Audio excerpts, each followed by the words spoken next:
A single act of defiance in a world built on silence. A noblewoman disguised as a servant. A duke who ruled with ice until she shattered everything he believed. What happens when the man who controls everything meets the one person he can't? When order collides with courage, and a secret threatens to destroy them both. Stay until the end to see how a woman's rebellion ignites a love that burns through fear itself. Hit that like button and drop a comment with your city. Let's see where this story reaches tonight. The first thing anyone noticed about Duke Rowan Blackthorn was the silence that followed him. Not the comfortable quiet of a library or the peaceful hush of evening. No, this was different. This was the silence of held breath, of servants who counted their steps, of guests who measured their words 3 times before speaking. It was a silence built on decades of control, enforced by a man who believed that chaos was the enemy of survival. Rowan didn't just prefer order, he required it, demanded it, built his entire existence around it. The Blackthorn estate reflected this philosophy in every stone and shadow. The manor rose from the northern frontier like a fortress, gray walls, sharp angles, windows that caught the light without warmth. Everything had its place. Every person knew their role. The gardens grew in perfect symmetry. The servants moved like clockwork. Even the horses in the stables seemed to understand that noise was not tolerated here. For 20 years, Rowan had maintained this kingdom of control. He'd inherited it at 18 after his father's sudden death. A young duke thrust into power in a brutal world where weakness meant destruction. The frontier aristocracy didn't forgive mistakes. One misstep, one scandal, one moment of disorder could cost everything. So Rowan learned early. Emotions were dangerous. Attachment was weakness. Control was survival. He'd become famous for it, or perhaps infamous. Other nobles called him the Iron Duke behind his back. Some admired his discipline. Others feared it. Most simply avoided him, which suited Rowan perfectly. He hadn't asked to be liked. He'd asked to be left alone. Which was why, when his carriage finally rolled through the estate gates after 3 weeks away on business, he was already in a foul mood. "What?" Rowan said flatly, staring out the window. "Is that—" His steward, Marcus, a thin man of 50 who'd served the Blackthorn family for 3 decades, cleared his throat nervously. "Ah, that would be the gathering, Your Grace. Gathering. Yes, Your Grace." Rowan's jaw tightened as he took in the scene. The circular drive before the manor's entrance was crowded with carriages, at least a dozen of them, emblazoned with the crests of various noble families. Footmen rushed about with luggage. Well-dressed guests clustered in groups, laughing and chatting as if his home were a goddamn social club. "I gave explicit instructions," Rowan said, his voice dropping to that dangerous quiet his staff knew to fear, "that there were to be no gatherings during my absence." Marcus shifted uncomfortably. "Your mother felt it would be inappropriate to refuse Lady Castellane's request. She's arranged a week-long house party to celebrate her daughter's engagement. Invitations were sent months ago, apparently. Lady Blackthorn didn't want to cause offense." "My mother," Rowan interrupted, "knows my position on these events." "Yes, Your Grace. She did mention you'd be displeased." Displeased was putting it mildly. Rowan had spent 3 weeks negotiating mining contracts with the Eastern Territories, exhausting, necessary work that required absolute focus.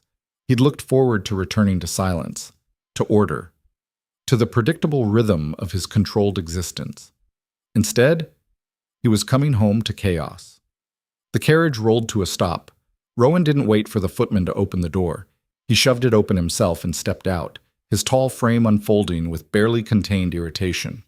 At 6'3", dressed entirely in black except for the silver Blackthorn crest at his throat, he cut an imposing figure. The chattering nobles near the entrance noticed him immediately. The conversations died like candles snuffed out. "Your Grace!" Lady Castellane swept toward him, all smiles and rustling silk. She was a woman in her late 40s, beautiful in the way of those who'd never had to struggle, with elaborate blonde curls and enough jewelry to fund a small army. "What perfect timing. We were just—" "Lady Castellane," Rowan said without warmth. "I wasn't informed we'd be hosting." Her smile flickered. "Oh, but surely your dear mother mentioned—" "She did not." An awkward pause. Lady Castellane laughed, too loud, too bright. "Well, no matter. We're simply thrilled to be here. Your estate is magnificent as always, and I do hope you'll join us for dinner tonight. My daughter Cecilia is recently engaged to Lord Ashford, and we're celebrating. I have work to attend to. Excuse me." He moved past her without waiting for a response, ignoring the whispers that erupted in his wake.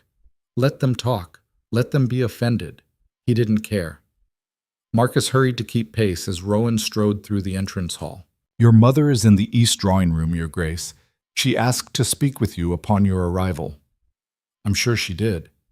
The manor's interior was, predictably, overrun. Servants rushed about carrying trays and linens. Unfamiliar voices echoed through corridors that were meant to be quiet. A woman's laugh, shrill and grating, drifted down from the second floor. Rowan's hands curled into fists. Every instinct screamed at him to throw them all out, to restore order, to reclaim the peace that was being violated with every moment these people remained under his roof.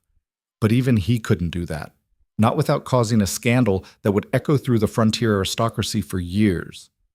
He found his mother exactly where Marcus said she'd be, standing by the window of the east drawing room, her posture elegant but tense. Eleanor Blackthorne was in her early 50s, still beautiful with silver-streaked dark hair and the same sharp gray eyes Rowan had inherited. "Before you start," she said without turning around, "I had no choice." "You had a choice," Rowan replied coldly, closing the door behind him. "You chose to prioritize social politics over my explicit wishes." "Your explicit wishes," Eleanor said, finally turning to face him, "would have made us enemies of half the frontier nobility. Lady Castellane's husband controls 3 major trade routes. Refusing her would have been, I don't care." "Well, you should." Eleanor's voice sharpened. "You can't run an estate purely on intimidation and isolation, Rowan. These relationships matter. These connections matter. What matters is maintaining order. What you call order, others call prison." She moved toward him, her expression softening slightly. "I know you hate this. I know you prefer solitude, but 1 week of chaos, of strangers disrupting every routine, of life," Eleanor interrupted, "of the messy, complicated reality that exists beyond your carefully constructed walls." They stared at each other. 2 people who loved each other deeply, but understood each other not at all. Rowan looked away first. "Is there anything else?" Eleanor sighed. "The new servants arrived yesterday. I've assigned them to the guest wing for the duration of the party. Try not to terrify them too badly." "I don't terrify the servants. Rowan, they draw straws to determine who has to bring you your morning reports." He didn't respond to that. Couldn't really, because it was probably true. "Dinner is at 8, Eleanor continued. "I expect you to attend. You don't have to be charming, God knows that's a lost cause, but you do need to be present. Understood?" "Fine. And try not to murder anyone." "I make no promises." The ghost of a smile crossed Eleanor's face. "That's my boy." Rowan escaped to his study on the 3rd floor, one of the few rooms in the manor that remained off-limits to guests. It was a large space lined with books and maps, dominated by a massive oak desk that had belonged to his grandfather. Here, at least, the sounds of the gathering below were muted to a distant murmur. He sat down and tried to work, tried to review the mining contracts, to draft letters to his business partners, to focus on anything productive. But his concentration was shot.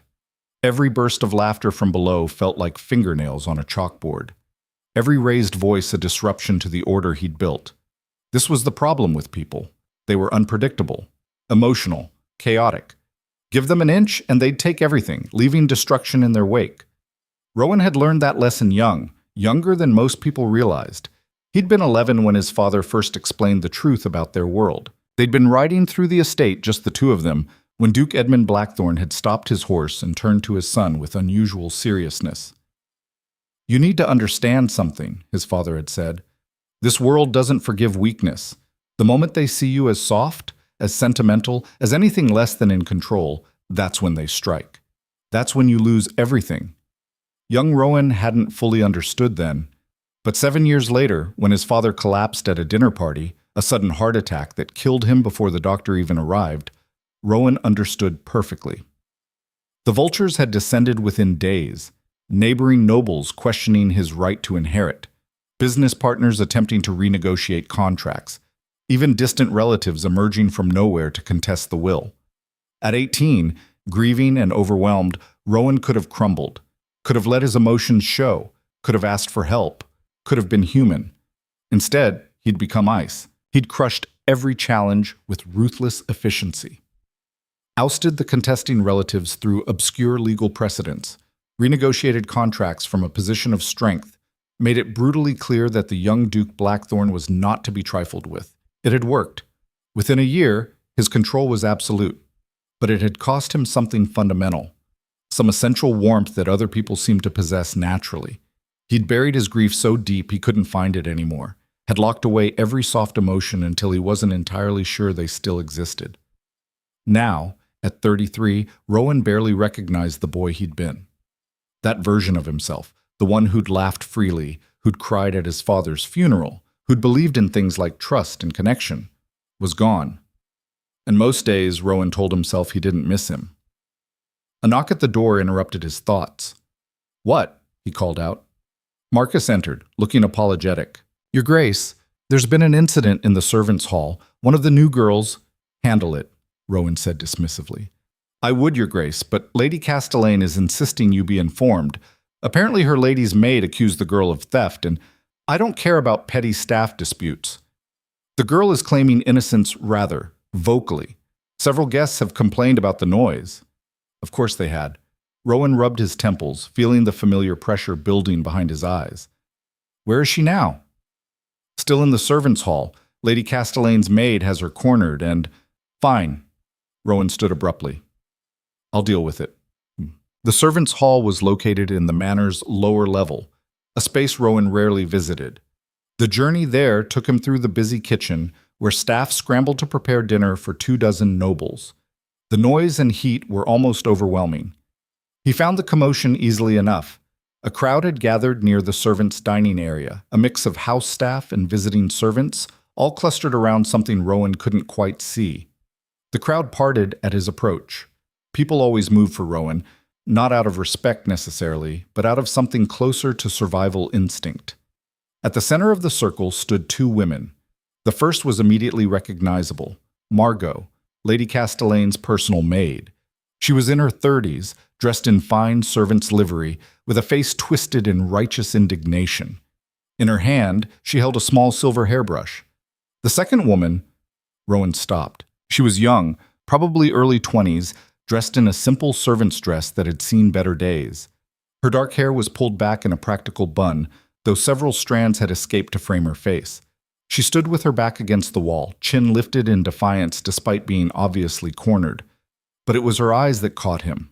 Dark brown, burning with fury and something else, something that looked like barely contained lightning. "This is the thief, Your Grace," Margot announced, holding up the hairbrush like evidence at a trial. "I found my mistress's brush in her belongings, clearly stolen." "I didn't steal anything," the girl said immediately. Her voice was steady but edged with frustration. "I've never seen that brush before in my life." "Liar!" Margot took a step forward. "I found it in your bag myself." "You mean you put it there yourself?" The accusation hung in the air. Several servants gasped. "You didn't call a noble's personal maid a liar. Not if you wanted to keep your position." But this girl didn't look like she cared about keeping her position. She looked like she cared about the truth. Rowan studied her for a moment, processing. "New servant," Marcus had said. So she'd been hired recently, probably part of the additional staff his mother had brought in to handle the house party. She was pretty, he noted clinically. Not in the polished, manufactured way of the noble ladies upstairs, but in a raw, unguarded way that most servants learn to hide early. There was intelligence in her face, fire in her posture, and absolutely no fear. That last part surprised him. Most people showed at least some nervousness in his presence. This girl looked at him like she was waiting for him to actually do something useful instead of just standing there. "Your Grace," Margot said, apparently taking his silence as encouragement, "I demand this thief be dismissed immediately. My mistress will be horrified to know there are criminals in this household." "How long have you been in Lady Castellane's service?" Rowan asked suddenly. Margot blinked. What?" "Simple question. How long?" 8 years, Your Grace. And in 8 years, how many servants have you accused of theft? A pause. I don't understand the relevance. Answer the question. Margot's face flushed. Several, Your Grace. Unfortunately, dishonesty is common among the lower classes. 12, another voice interrupted. An older woman stepped forward from the crowd, one of the Blackthorn's head housekeepers. Margot has accused 12 different servants of theft over the past 3 years, Your Grace. None of the accusations were ever proven. Rowan's eyes narrowed. Is that so? Your Grace, Margot protested, I resent the implication, and yet you can't deny it. Rowan looked at the girl against the wall. What's your name? She met his gaze directly. Lydia, Your Grace. Lydia what? A hesitation, so brief most people wouldn't have noticed. Lydia Harrow, Your Grace. Well, Miss Harrow, do you have anything in your possession that belongs to Lady Castellane? No, Your Grace. Did you take this hairbrush? No, Your Grace. The simplicity of her answers appealed to him.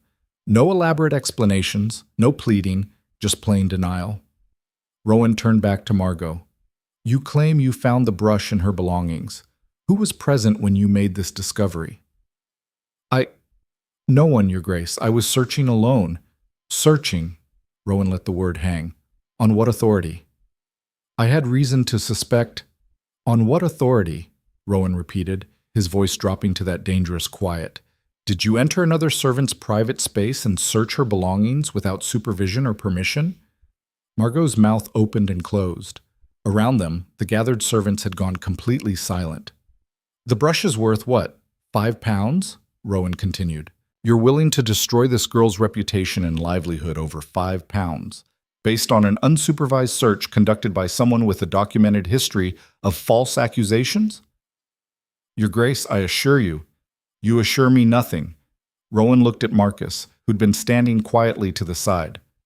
Return the brush to Lady Castellane with my compliments. Miss Harrow returns to her duties. This matter is closed. Margot's face went scarlet. Your Grace, Lady Castellane will hear of this insult. Good. Have her come find me if she has complaints. I'll be in my study. He turned to leave, done with the entire ridiculous situation. Thank you, Your Grace. The voice stopped him. He looked back to find Lydia watching him, her expression unreadable. Don't thank me, Rowan said flatly. I didn't do it for you. I did it because I don't tolerate disorder in my household. False accusations create chaos. Something flickered across her face. Disappointment? Anger? He couldn't tell. Of course, Your Grace, she said quietly. Rowan left. But as he climbed the stairs back to his study, he found himself oddly unsettled. That girl, Lydia Harrow. There'd been something in her eyes when she looked at him. Not gratitude, not fear. Almost like she'd been measuring him and found him wanting. The thought bothered him more than it should have. Lydia waited until the Duke was gone before allowing herself to breathe properly. Her hands were shaking. Not from fear. She hadn't been afraid, not really. But from the sheer force of will it had taken to stand there and not reveal anything beyond simple denial. Well, said a voice beside her. That was dramatic. Lydia turned to find the older woman who'd spoken up during the confrontation. She was probably in her 50s, with kind eyes and a no-nonsense air that suggested she'd seen everything twice. Thank you, Lydia said quietly, for speaking up about Margot's history. The woman waved a hand. Just the truth, dear. That woman's a menace. Thinks her position with Lady Castellane makes her untouchable. She paused. I'm Mrs. Shaw, by the way. Head housekeeper. Lydia Harrow. Yes, I heard. New, aren't you? Started yesterday. Terrible first impression, I imagine. Mrs. Shaw's expression softened. But you handled yourself well. Not many would stand up to Margot like that. I didn't do anything wrong. I wasn't going to pretend otherwise. Admirable. Foolish, but admirable. Mrs. Shaw studied her. That accent of yours is interesting. Not local, is it? Lydia's stomach tightened. She'd been careful, or thought she had. I grew up south of here, moved around a lot. It wasn't entirely a lie. Lydia had spent time in the Southern Territories, just not as a servant. Mrs. Shaw looked like she wanted to ask more questions, but another servant called her away to deal with some crisis in the kitchen. "We'll talk later," she promised. "For now, get yourself cleaned up. Dinner service starts in 2 hours, and we're short-staffed as it is." Lydia nodded and made her way to the small room she'd been assigned, a narrow space with a single bed and a tiny window that looked out over the back courtyard. She sat on the bed and finally let herself feel everything she'd been suppressing. Anger, mostly. At Margot, at the injustice of it, at the whole rigid system that allowed someone like that woman to terrorize people with impunity. But also something else. Something complicated and uncomfortable. That moment when the Duke had looked at her. Really looked at her. He was exactly what she'd expected based on his reputation. Cold, controlled, intimidating in the way of men who'd never been told no. He'd solved her problem with clinical efficiency, not out of kindness, but because he couldn't tolerate disorder. And yet, there'd been something almost fair about his questioning. He'd actually listened, had used logic rather than just believing Margot because she served a noble. "Don't thank me," he'd said. "I didn't do it for you." Well, at least he was honest about his lack of humanity. Lydia stood and moved to the tiny mirror mounted on the wall. The reflection showed a young woman in servant's clothes, her face flushed from confrontation, her hair a mess. Good. This was what she'd wanted, wasn't it? To escape the suffocating world of ball gowns and fake smiles. To find out what life was like for people who actually had to work for survival instead of just existing as decorative objects. Her father would be horrified if he could see her now. Lord Edmund Harrow, wealthy, influential, absolutely convinced his daughter would marry well and continue the family's social ascent. Lydia had tried.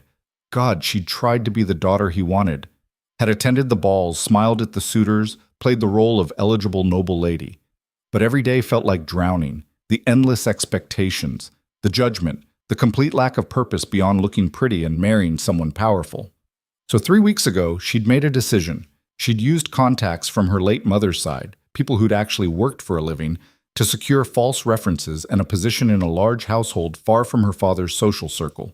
The Blackthorn estate had been perfect, remote, notorious for its reclusive duke who avoided society, the last place anyone would look for a runaway noblewoman. And if she had to work as a servant? Good. Let her earn something honestly for once in her life. Of course, she'd underestimated how difficult the work would be. Her hands were already blistered from scrubbing floors. Her back ached from hauling linens. And apparently she'd also underestimated how vicious other servants could be. But she wasn't going back. Not to the empty life waiting for her. Not to the marriage her father had probably already arranged. This was her choice. Her rebellion. Her chance to prove she was more than just a name and a dowry. Even if it meant facing down people like Margot, or working for a man who looked at emotions like they were a disease to be cured. A bell rang somewhere in the manor, the signal for servants to begin dinner preparations. Lydia took a breath, straightened her dress, and headed back to work. She had a feeling this was going to be a long week. Dinner service at the Blackthorn estate was a carefully choreographed operation that Lydia was woefully unprepared for. She'd thought she understood what work meant. She'd read about it, imagined it, even romanticized it during those suffocating afternoons when her father paraded potential suitors through their drawing room. How hard could it be to serve food and clear plates? Turns out, very hard. "Move faster," hissed Sarah, one of the senior maids, as Lydia nearly collided with her in the narrow servants' corridor behind the dining room. "You're holding up the entire service." "Sorry," Lydia muttered, adjusting her grip on the heavy silver platter. Her arms were already trembling. How did the other servants make this look effortless? Through the door, she could hear the dinner party in full swing. Laughter, the clink of crystal. Conversations that flowed with the easy confidence of people who'd never had to wonder where their next meal was coming from. "Table 4 needs wine," Mrs. Shaw said, appearing beside her with the calm efficiency of a general directing troops. "Red, not white. Lady Ashford is particular." Lydia nodded and grabbed the wine bottle, then nearly dropped it when she realized how much it probably cost. More than most servants made in a year, definitely.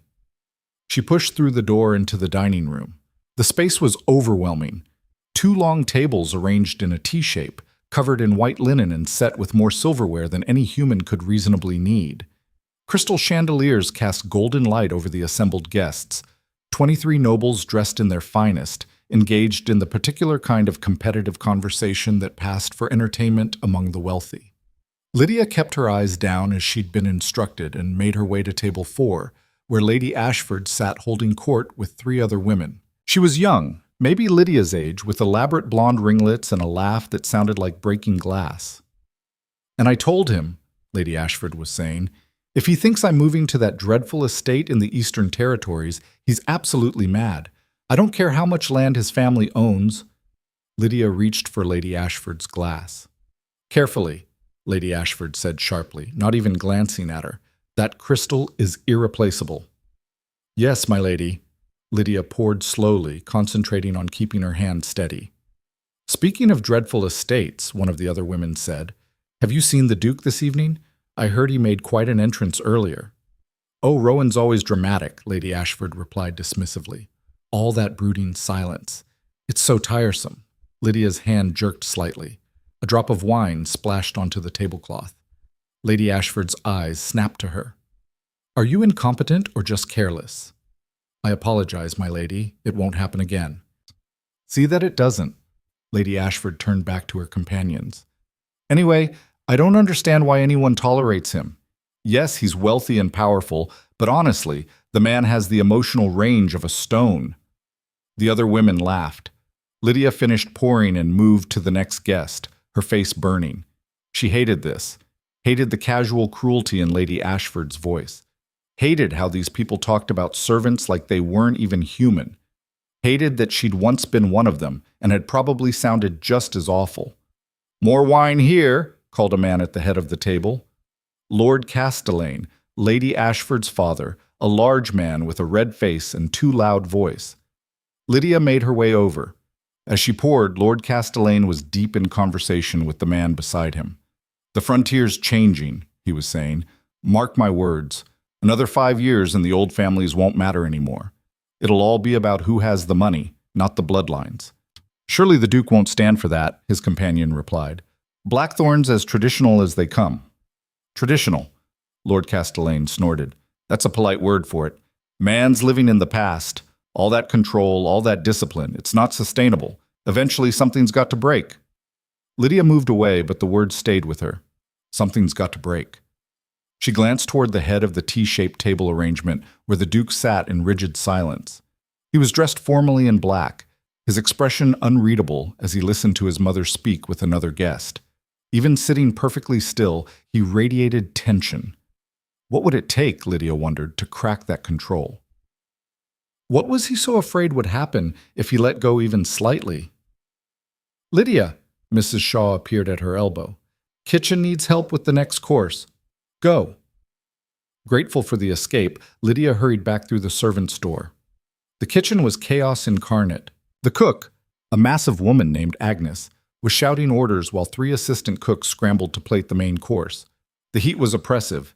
Someone had spilled sauce on the floor and no one had time to clean it. "Finally," Agnes barked when she saw Lydia.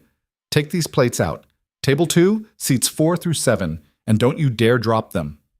Lydia loaded the plates onto a tray, 4 of them, each covered with an elaborate arrangement of roasted duck and vegetables that probably took hours to prepare.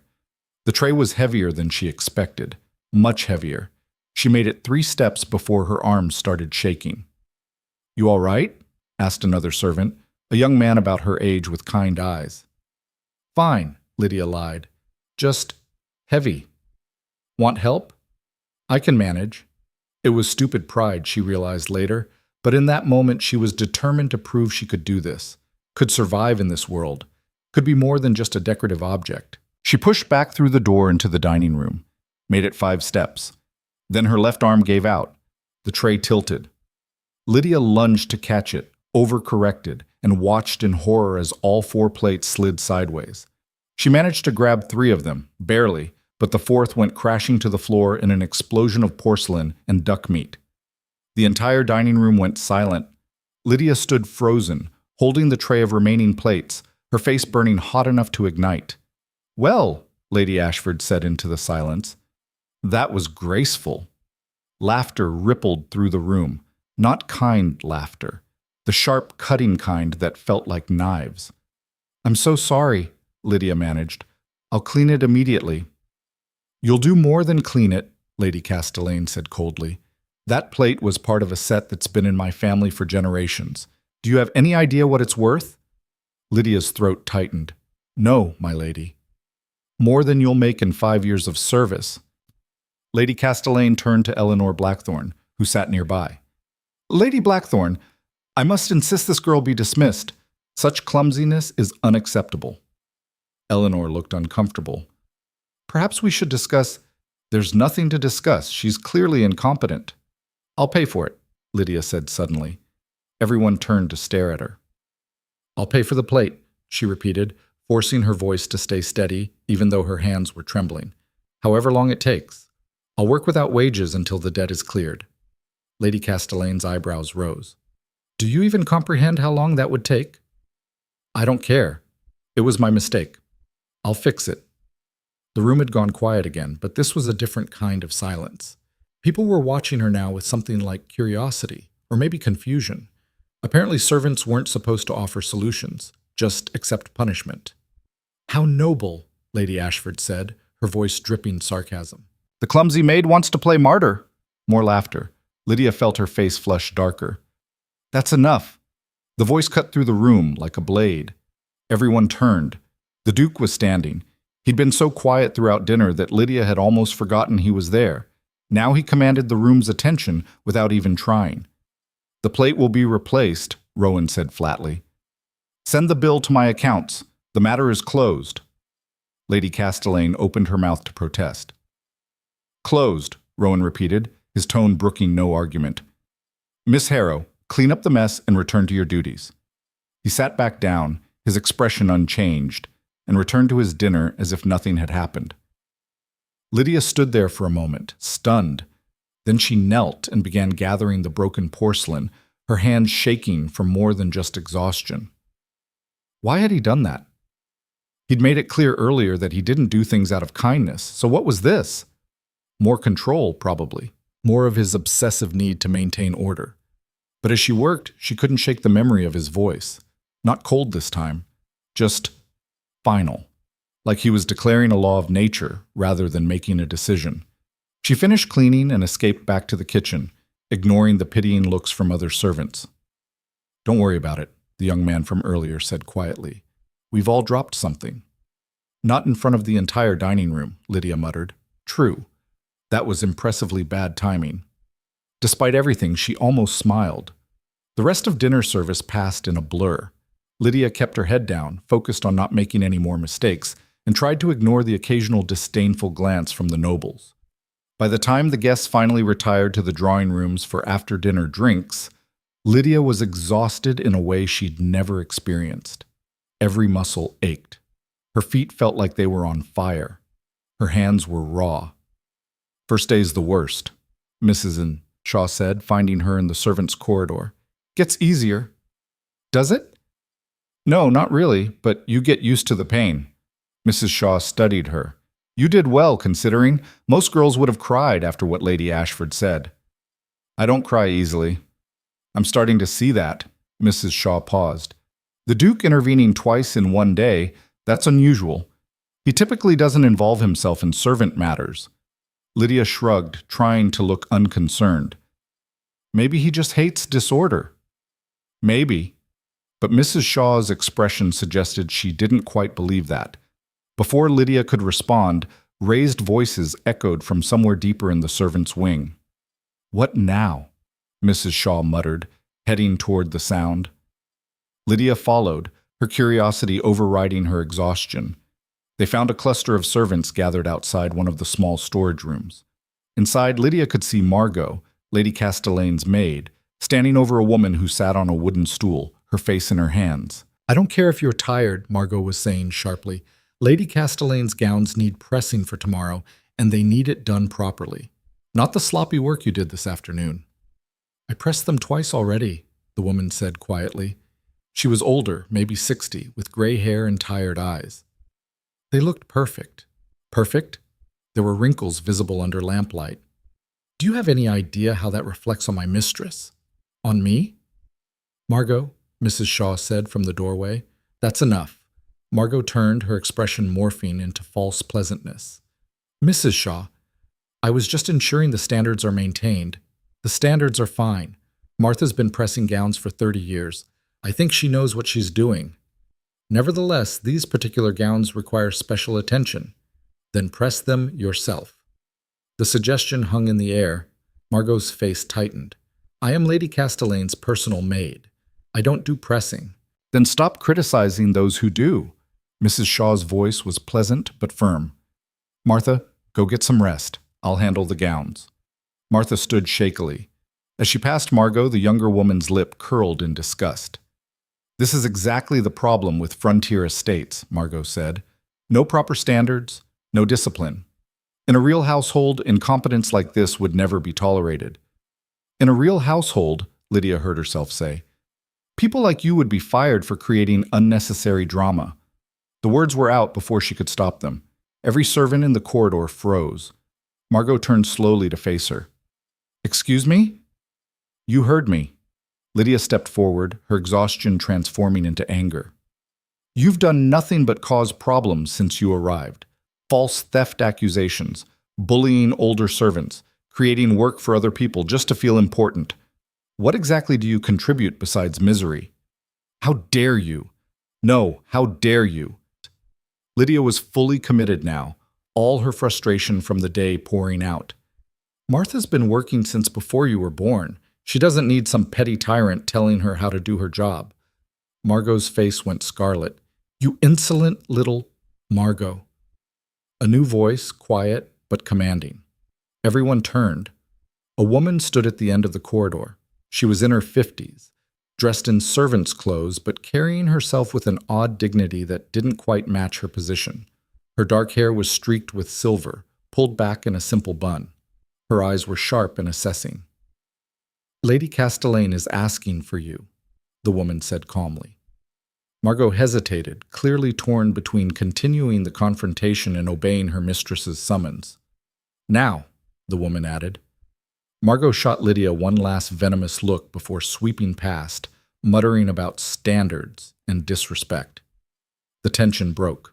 Servants began drifting away, returning to their evening tasks. Mrs. Shaw gave Lydia a look that suggested they'd be having a conversation later, then hurried off to deal with something in the kitchen. Lydia stood there, adrenaline still pumping, wondering if she'd just made a terrible mistake. That was brave, the older woman said, approaching her. Also rather foolish. Seems to be my specialty today. Lydia studied the woman. There was something familiar about her, though she couldn't place it. Thank you for the interruption. Margot responds to authority, real authority, not the borrowed kind she pretends to have. The woman extended a hand. I don't believe we've met. I'm Ellen. Lydia Harrow. They shook hands. Ellen's grip was surprisingly strong. New to service, aren't you? Lydia tensed. What makes you say that? Your hands. The blisters are fresh. Most girls who grow up in service develop calluses young. Ellen's smile was gentle. Also, you hold yourself wrong. Wrong? Like someone who's used to being looked at, not overlooked. Servants learn early to make themselves invisible. You stand like you expect to be noticed. Lydia felt her stomach tighten. I'm just still adjusting. I'm sure. Ellen's expression suggested she saw right through the lie, but wouldn't press. How are you finding the estate? It's intense. Everyone seems on edge. That's the Duke's influence. He runs a tight ship. Ellen glanced down the corridor as if checking they were alone. Though between us, I think he takes it too far. All that control. It's not healthy. You know him well? Well enough? Something flickered across Ellen's face, affection mixed with exasperation. He's a good man underneath all that ice, just lost in some ways, convinced himself that emotions are weakness. It was strange hearing someone speak about the Duke with such familiarity. Most servants seemed terrified of him. Why does he care so much about control? Lydia asked. Ellen was quiet for a moment. Because when he was young, he learned that letting your guard down means losing everything, and he spent the last 15 years making sure that never happens again. That sounds exhausting. It is, for him and everyone around him. Ellen smiled sadly, but perhaps what he needs is someone brave enough to challenge all that control, to show him that chaos isn't always destruction, sometimes it's just life. Before Lydia could respond, a bell rang, the signal for the servants to begin evening turn-down service. I should go, Ellen said. But Lydia? Be careful around Margot. She holds grudges and she has influence with Lady Castellane. I'll manage. I believe you will. Ellen paused. There's something about you, something that reminds me of, well, never mind. Good night, dear. She walked away, leaving Lydia standing alone in the corridor, more confused than ever. Who was Ellen, really? And why did she speak about the Duke like she knew his secrets? Lydia shook her head and headed toward her assigned tasks. She didn't have time for mysteries. She had rooms to prepare and barely enough energy left to climb the stairs. The next few hours passed in exhausted routine. Lydia helped turn down beds, laid out night clothes, ensured water pitchers were filled. The work was mindless but physically demanding. By the time she finished, it was nearly midnight. Most of the servants had retired to their quarters. The manor had finally fallen into the silence the Duke seemed to crave. Lydia should have gone to bed. She was dead on her feet. Instead, she found herself walking through the empty corridors, driven by a restlessness she couldn't name. She ended up in one of the manor's smaller galleries, a long room lined with family portraits. Moonlight streamed through tall windows, casting everything in silver. Lydia moved slowly along the wall, studying the faces. Generations of blackthorns stared back at her, all with those same sharp gray eyes. Strong faces, proud faces, cold faces. She stopped before a portrait near the end of the row. It showed a young man, maybe 20, standing beside a horse. He was smiling, his posture relaxed, his eyes warm. It took her a moment to recognize him, the Duke, but a version of him that seemed impossible, before all the control, before the ice. That was painted 2 weeks after my father died. Lydia spun around, her heart jumping into her throat. Rowan stood in the gallery doorway, still dressed in his formal dinner clothes. His face was in shadow, unreadable. I'm sorry, Lydia said quickly. I didn't mean to intrude, I was just wandering. He moved into the gallery, his footsteps quiet on the marble floor. You do that often? When I can't sleep. Dangerous habit in a house full of guests. I'll go, I didn't tell you to leave. He stopped beside her, looking up at the portrait. That was commissioned by my mother. She insisted we needed something to commemorate my inheritance. Lydia studied the painting again. You look different. I was different. His voice was flat. Young, stupid, still believed in things. What things? That honesty mattered, that people could be trusted, that showing emotion was strength rather than weakness. He paused. I learned better. There was something raw in his voice, something that didn't match the careful control he usually projected. What happened? Lydia asked quietly. Life. Rowan turned away from the portrait. You intervened for Martha tonight, against Margot. It wasn't a question. Of course he knew. He seemed to know everything that happened in his household. She was being cruel, Lydia said simply. Cruel is common. You risked your position for a stranger. She wasn't a stranger. She was a person being treated poorly. But Rowan looked at her directly for the first time. His gray eyes were intense in the moonlight. Why do you care? Why shouldn't I? Because caring makes you vulnerable. It gives people power over you. Maybe, Lydia said, or maybe not caring makes you alone. Something flickered across his face, too fast to read. He turned back toward the doorway. Get some rest, Miss Harrow. Tomorrow will be difficult. Why? Because Lady Castellane is hosting a garden party, which means twice the work and twice the guests, and Margot will be looking for revenge. I can handle Margot. Rowan paused in the doorway. Confidence or delusion? Does it matter? Not to me. He looked back at her one last time.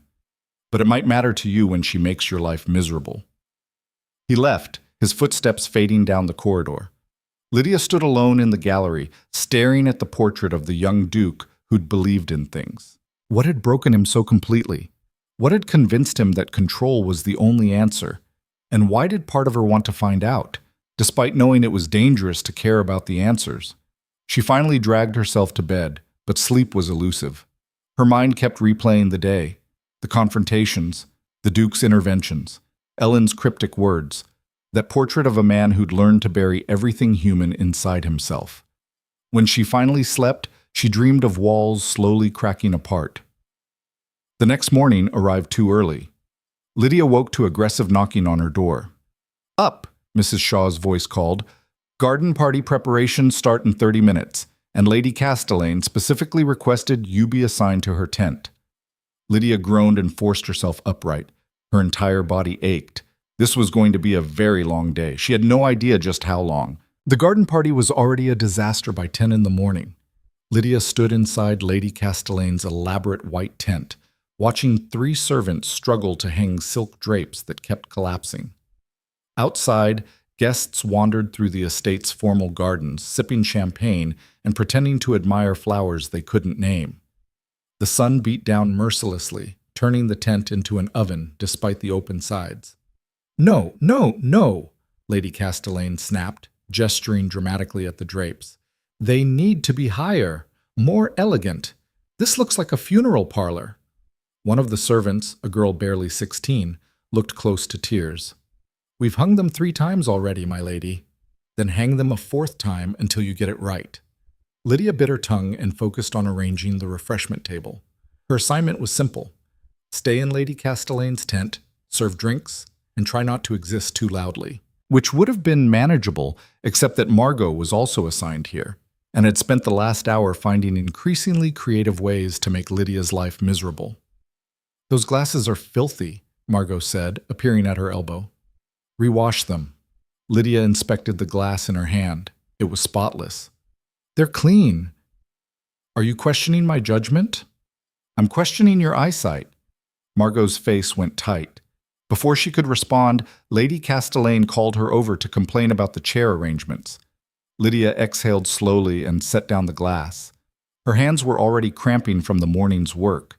She'd been up since dawn helping prepare food, moving furniture, setting up dozens of these ridiculous tents.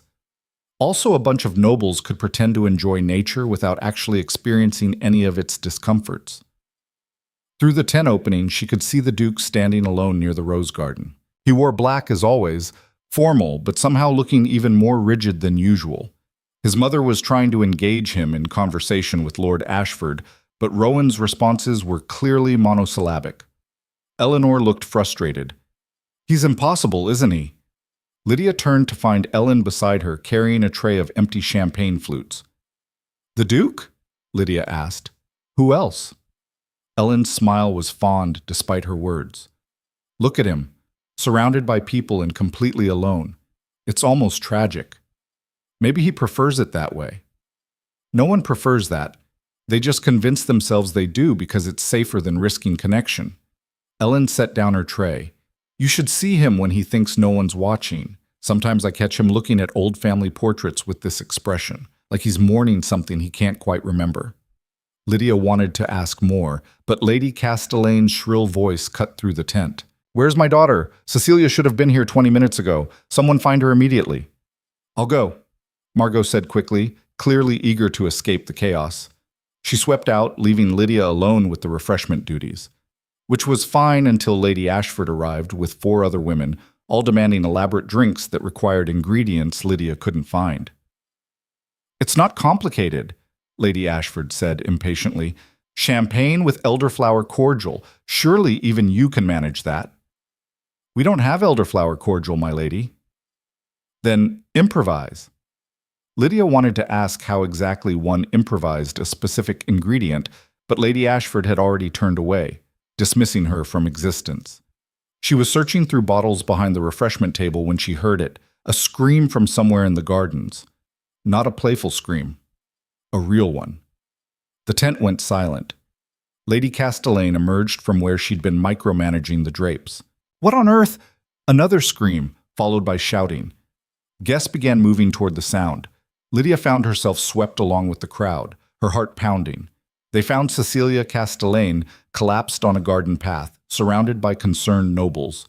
She was conscious, but clearly in distress, her face pale and her breathing rapid. "Get back," someone said. "Give her air." "What happened?" Lady Castellane pushed through the crowd. "Cecilia, darling." "I don't know," Cecilia gasped. "I was walking, and suddenly I felt dizzy. Everything started spinning." "Someone get a doctor," Lord Castellane ordered. "Now." Servants scattered. Lydia stood frozen at the edge of the crowd, watching as Cecilia's fiancé, Lord Ashford, knelt beside her, looking genuinely worried. Then she noticed Ellen. The older woman stood apart from the crowd, her expression tense. She was staring at something on the ground near where Cecilia had collapsed, a small ceramic cup, overturned and leaking liquid into the grass. Ellen's eyes met Lydia's. There was a message there, urgent and wordless. Before Lydia could process it, the Duke arrived, his mother close behind. "What happened?" Rowan demanded. "Miss Castellane collapsed," someone explained. "She was fine one moment, then—" "Has she consumed anything recently?" "Just some tea from the refreshment tent." Rowan's eyes narrowed. He looked at the overturned cup, then at Ellen. Something passed between them, a recognition that made Lydia's stomach tighten. "Everyone back to the tents," Rowan ordered. His voice had that quality that made people obey without thinking. "The party is suspended until we understand what happened." "Suspended?" Lady Castellane looked outraged. "My daughter is ill, not dead. There's no need for dramatics." "Mother." Eleanor touched Lady Castellane's arm gently. "Let's get Cecilia inside where she can rest properly. The doctor will examine her there." It took another 10 minutes to clear the gardens. Servants rushed about helping guests back to the manor, some looking concerned, others merely annoyed their entertainment had been interrupted. Lydia lingered near the refreshment tent, torn between returning to work and following the instinct screaming that something was very wrong. Ellen appeared beside her again. "Come with me," she said quietly. "I should help clean. Now, Lydia." There was steel in Ellen's voice. Lydia followed. They walked to a small storage shed behind the gardens, far from the dispersing crowd. Ellen checked they were alone before turning to face her. "That tea Cecilia drank," Ellen said without preamble. "Where did it come from?" "The refreshment tent. There was a pot brewing for guests who wanted something other than champagne." "Who prepared it?" I don't know. It was already there when I arrived this morning." Ellen's face was grim. "Someone put something in that tea, something that made Cecilia sick." Lydia felt cold despite the heat. "You think someone poisoned her?" "Not poisoned, not fatally. But yes, something to make her ill." Ellen gripped Lydia's shoulders. "Listen to me carefully. You need to stay away from Margot and Lady Castellane for the rest of today." "Why?" "Because I think they're going to blame you." The words hit like a physical blow. "What? I know you didn't, but you were in that tent all morning. You served drinks, and you've already made an enemy of Margot." Ellen's expression was fierce. "They're going to use this. Claim you put something in the tea out of revenge or incompetence." "But that's insane. Why would I? It doesn't matter if it makes sense. It only matters if people believe it." Ellen released her. "Where were you when Cecilia got her tea?" Lydia tried to remember. "Behind the table. But there were other servants coming and going. Anyone could have—" "Did you see anyone near the teapot specifically?" "No, I was focused on the drinks Lady Ashford wanted. I wasn't paying attention." She stopped. "Wait, Margot was there. She went to get something from the kitchen and came back with a small bottle. Said it was sugar syrup for the tea." Ellen's expression darkened. "Did you see her at it?" "No, she sent me to fetch more glasses. When I came back, she was already gone." "That's it then." Ellen began pacing. "Margot put something in the tea, probably not enough to seriously harm Cecilia, just enough to cause a scene. Then she'll claim she saw you do it." "But why? What's the point?" "Because Lady Castellane needs a villain. Her daughter just collapsed at her own engagement celebration. That's a scandal. But if it was deliberate sabotage by a resentful servant, that's a story she can control." Lydia's mind reeled. This couldn't be happening. She'd only been here 2 days and already she was being framed for assault? What do I do? She asked. Stay visible. Make sure you're never alone. If they're going to accuse you, force them to do it publicly where there are witnesses. Ellen paused. And pray the Duke sees through it. Why would he help me? Because despite everything, he values truth. He won't condemn someone without proof. Ellen's voice softened. At least I hope he won't. They made their way back toward the manor separately. Lydia's heart hammered as she joined the other servants clearing the garden party debris. Everyone was whispering about Cecilia's collapse. Theories flew. Heat stroke, bad food, some mysterious illness. No one mentioned poison yet, but Lydia could feel it coming like a storm on the horizon. She was carrying a tray of glasses back to the kitchen when she found her path blocked by Margot. There you are, Margot said loudly, loud enough for the nearby servants to hear. Lady Castellane wants to speak with you, immediately. Lydia's stomach dropped. About what? About what you did to Miss Cecilia. The nearby servant stopped working, turned to stare. I didn't do anything, Lydia said clearly. Really? Because I saw you preparing tea for her specifically. I saw you add something from a small bottle. That's a lie. And then serve it to her yourself.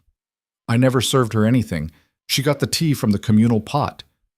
Are you calling me a liar? Margot's voice rose shrilly. In front of witnesses? This was it, the trap Ellen had warned about.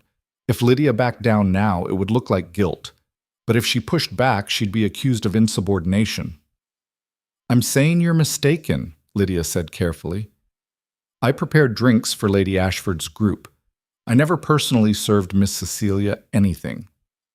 Then how do you explain the bottle I saw you holding? What bottle? I don't know what you're talking about. The one you're hiding in your apron right now. Lydia froze. Slowly, she reached into her apron pocket. Her fingers closed around cold glass. No. No, no, no. She pulled it out. A small bottle, half empty, with no label. She'd never seen it before in her life. Well, Margot said with false sweetness, what do you have to say about that? The gathered servants were staring at her with a mixture of shock and suspicion. Lydia's mind raced. Someone had planted this. Margot, obviously. But when? How? This isn't mine, Lydia said. Someone put it in my pocket. Of course you'd say that. Margot turned to the crowd. Everyone saw her pull it out herself, and I saw her use it this morning. You're lying. Enough. Mrs. Shaw pushed through the servants. Her face was stern. Lydia, come with me. Margot, fetch Lady Castellane. We'll sort this properly. They ended up in the housekeeper's office, a small room off the kitchen that smelled of ledgers and lavender. Mrs. Shaw sat behind her desk, the mysterious bottle in front of her. Lydia stood with her hands clasped, trying not to shake. Tell me exactly what happened, Mrs. Shaw said. Lydia recounted the morning, the refreshment tent, Lady Ashford's drinks, Margot's constant presence, the bottle she'd never seen before suddenly appearing in her pocket. You're saying Margot planted it? Yes. When? You were wearing that apron all morning. I don't know. There were moments when I wasn't paying attention, when I was focused on other tasks. Mrs. Shaw's expression was unreadable. Margot claims she saw you use this bottle to add something to the teapot. She's lying. Why would she lie? Because she hates me. Because I embarrassed her yesterday. That's a serious accusation. So is saying I poisoned someone. Mrs. Shaw held up a hand. No one said anything about poison. Miss Cecilia is ill, not dying. A knock at the door. Lady Castellane swept in, followed by Margot, and Lydia's heart sank, the Duke. Rowan's face was completely unreadable. He took in the scene silently, his gray eyes moving from Mrs. Shaw to Lydia to the bottle on the desk. Explain, he said flatly. Mrs. Shaw did, presenting both sides. Lady Castellane's face grew progressively more outraged as she listened. This is unconscionable, she said when Mrs. Shaw finished. My daughter could have died. The doctor says she'll be fine, Rowan interrupted. It was a mild reaction. Whatever was in that tea wasn't lethal. That hardly matters. The intent. The intent is what we're determining. Rowan picked up the bottle and sniffed it. His expression didn't change. Syrup of ipecac induces nausea and vomiting in small doses. Unpleasant, but not dangerous. You see, Margot said triumphantly. She tried to poison Miss Cecilia. I did no such thing, Lydia said. I've never seen that bottle before. Someone planted it in my pocket. Oh, please. Lady Castellane's voice dripped contempt. You expect us to believe that? After your behavior yesterday, causing scenes, dropping plates, arguing with your betters? I was defending myself against false accusations. And now there's another false accusation? Lady Castellane laughed harshly. How convenient. Face it, girl, you're a bitter, vengeful creature who couldn't stand being put in her place. Lydia felt her face burning. That's not true.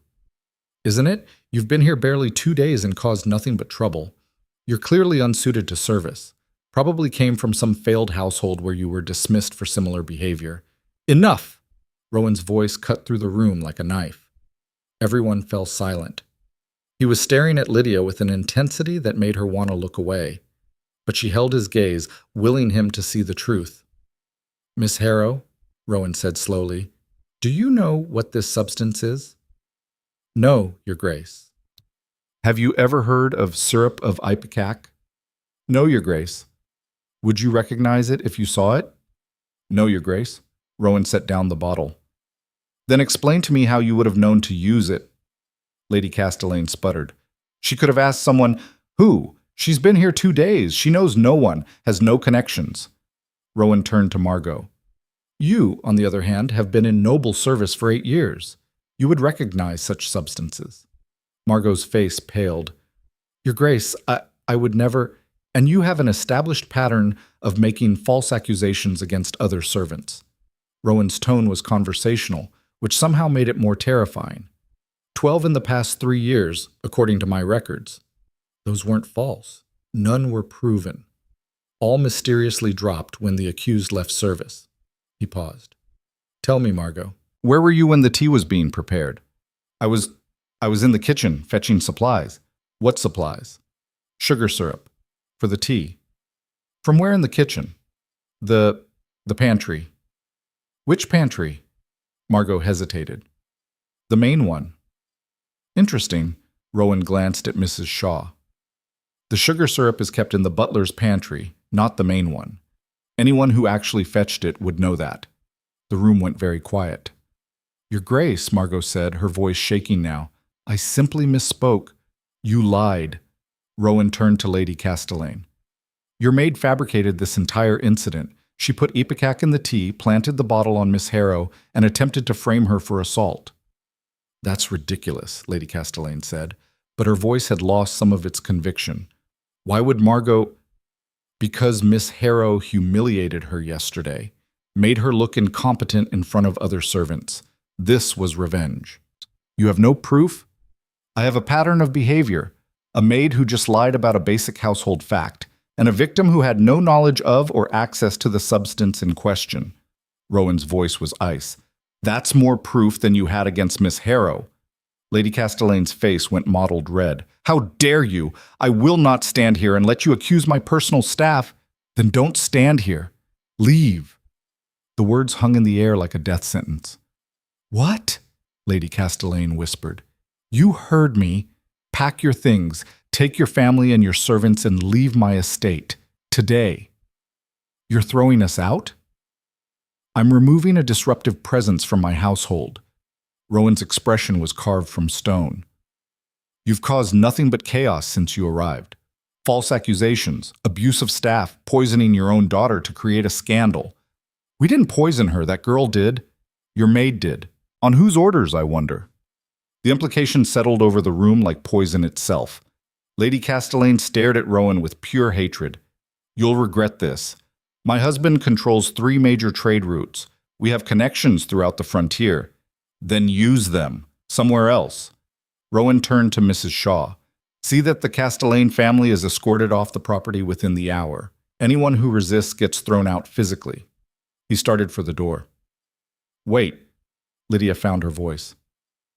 Your Grace. Rowan paused but didn't turn around. Thank you, Lydia said quietly. Don't thank me. His voice was flat. I didn't do it for you. I did it because I don't tolerate disorder in my household. False accusations create chaos. The same words he'd used before. But somehow, they sounded different now. Like he was trying to convince himself. He left without another word. Lady Castellane stood there, trembling with rage. This isn't over, she said to no one in particular. Then she swept out, Margot scurrying behind her. Mrs. Shaw exhaled slowly. Well, that was dramatic. Lydia's legs suddenly felt weak. She sat down hard in a chair. I didn't do anything. I know, dear. Mrs. Shaw's voice was gentle. The Duke knew too. He wouldn't have defended you otherwise. He said it was about order, not me. He says a lot of things. Doesn't mean they're all true. Mrs. Shaw stood. Go get some rest. You look ready to collapse. Lydia made her way through the manor in a daze. Servants whispered as she passed. Some looked sympathetic, others suspicious. The truth would spread eventually, but for now, she was the girl who'd caused the Castellane family to be expelled. She found Ellen waiting outside her room. I heard, Ellen said simply. Are you all right? I don't know. Lydia slumped against the wall. Why did he do that? Really? Because he saw an injustice and corrected it. But he doesn't care about people. He said so himself. Ellen smiled sadly. He cares more than he admits, more than he allows himself to acknowledge. She paused. You're getting under his skin, you know. What? Twice now he's intervened for you, publicly. The Duke never intervenes publicly. Ellen's eyes were knowing. You disrupt his precious order, and instead of removing you, he removes the people threatening you. What does that tell you? Lydia didn't want to think about what it told her. It tells me I should stay out of his way before I cause more problems. Or maybe you should cause more problems. Maybe that's exactly what he needs. Before Lydia could respond, shouting erupted from somewhere below. They rushed to a window overlooking the main drive. The Castellane family was being loaded into their carriages, surrounded by Blackthorn guards. Lady Castellane was screaming something about lawsuits and social ruin. Lord Castellane looked furious but resigned. Cecilia, still pale, was being helped into a carriage by her fiancé. And standing apart from it all, perfectly still and completely alone, was the Duke. He watched them leave with no expression at all, like he was watching strangers, like he felt nothing. But Lydia noticed his hands. They were clenched into fists so tight his knuckles had gone white. He's not as controlled as he pretends, Ellen said softly, following her gaze. He just hides it better than most. The carriages rolled away. The shouting faded. Within minutes, it was as if the Castellane family had never been there at all. Rowan stood alone on the drive for a long moment. Then he turned and walked back into the manor, his posture rigid, his face a mask. But Lydia had seen his hands, had seen the cracks in the armor, and she wondered what it would take to break through completely. The rest of the day passed in strange quiet. Without the Castellanes, the remaining guests seemed subdued. Several families left early, muttering about the scandal. By evening, only a handful remained, and they were clearly planning to depart the next morning. Lydia helped serve dinner in near silence. The Duke didn't attend. His mother made apologies about business requiring his attention, but Eleanor looked worried. After dinner, Lydia found herself wandering again. The manor felt different now, emptier somehow, like something fundamental had shifted. She ended up back in the portrait gallery, stood before that painting of the young Duke who still believed in things. He's not in here. Lydia turned. Ellen stood in the doorway, backlit by lamplight. I wasn't looking for him, Lydia said. Yes, you were. Ellen moved into the gallery. He's in his study. Has been since this afternoon. Won't see anyone, won't eat, just sits there staring at paperwork he's probably not actually reading. Why are you telling me this? Because you're the only one who might be able to reach him. I'm a servant. He barely knows I exist. He knows exactly who you are. Ellen's voice was intense. That's the problem. You've disrupted everything he built to protect himself, made him feel things he's spent 15 years trying to bury. And now he's up there trying to convince himself that today was just about order, not about you. It was about order. He said, What he says and what he feels are two different things. Ellen took Lydia's hands. Listen to me. My son. Lydia's breath caught. Your son? Ellen smiled. Did you really not know? I'm Eleanor Blackthorne. I've been working as a servant for 3 days as a social experiment, let's call it, trying to understand how the staff really experiences this household. The pieces clicked into place. The way she spoke about the Duke, her authority despite her servant's clothes, the fact that she'd known exactly where the sugar syrup was kept. You're his mother, Lydia whispered. And I'm watching him destroy himself with all this control, all this fear of feeling anything. Eleanor's grip tightened. But you make him feel. You challenge him. You're chaos in his ordered world, and he doesn't know what to do with you. I'm nobody. Don't lie to me. Eleanor's voice was sharp. I don't know who you really are or why you're here pretending to be a servant, and I don't care. What I care about is that for the first time in 15 years, my son is showing cracks, showing humanity. And it's because of you. Lydia pulled her hands away. This is insane. I've been here 3 days. Sometimes 3 days is enough. Eleanor's expression softened. Go to him. Talk to him. Show him that chaos isn't always destruction. He won't want to see me. Then force him to see you anyway. Eleanor left, her footsteps echoing down the corridor.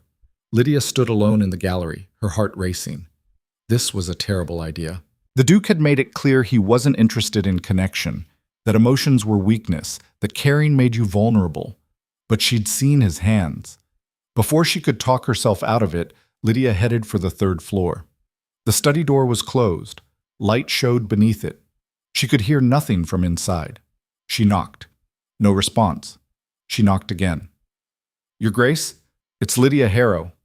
Silence. I know you're in there. Your mother said... The door opened. Rowan stood there in shirt sleeves, his formal jacket discarded. His hair was disheveled like he'd been running his hands through it. His eyes were bloodshot. Did my mother send you? His voice was rough. Yes. Leave. No. His eyebrows rose. That's not a request. I don't care. Lydia pushed past him into the study. It was exactly what she'd expected. Orderly, controlled, every book in place, except for the desk, which was covered in scattered papers, and the glass on the side table, half full of whiskey. You can't be in here, Rowan said. Why not? Because it's inappropriate. You're a servant. I'm... What, the Duke? Lydia turned to face him. The man who's so controlled he can't admit he did something decent today? I did what needed to be done, nothing more. You expelled one of the most powerful families in the frontier. You risked your business relationships and social standing for order? Yes, that's a lie. The words hung between them. Rowan's jaw clenched. Get out, he said quietly. Make me. Lydia, you did it because it was wrong. Because I didn't deserve what they were doing to me. Because somewhere under all that ice, you actually care about justice. I don't care about anything. But his voice cracked slightly on the last word. Then why are you hiding up here? Lydia took a step toward him. Why won't you face your remaining guests? Why are you drinking alone in the dark? Because I'm trying to maintain control. By falling apart? I'm not falling apart. Then what do you call this? She gestured at the scattered papers, the whiskey, his disheveled appearance. This is what control looks like? Rowan stared at her, his chest heaving. You don't understand. Then explain it to me. I can't. Why not? Because I don't know how. The words exploded out of him. I don't know how to explain that every time I look at you, something cracks. That your chaos makes me feel things I buried so deep I forgot they existed. That today when I defended you, it wasn't about order, it was about you. And that terrifies me because caring about people destroys you. It gives them power to hurt you, to leave you, to... He stopped abruptly, like he'd revealed too much. They stood there, 3 feet apart, breathing hard. Your father, Lydia said quietly. That's what this is about. Rowan looked away. He died because he cared. because he let himself feel stress and fear and all the emotions I've learned to bury. And it killed him. Just stopped his heart one night at dinner. Gone. That's not your fault, isn't it? I was supposed to be strong enough that he didn't have to worry. Instead, I was weak, emotional, everything he needed me not to be. You were 18. I was the heir. Age doesn't excuse failure. Lydia moved closer. Is that what you think? That feeling things is failure? I know it is. I've seen what happens when you let your guard down, when you trust people, when you care. His voice was raw. You lose everything. Or, Lydia said softly, you gain everything worth having.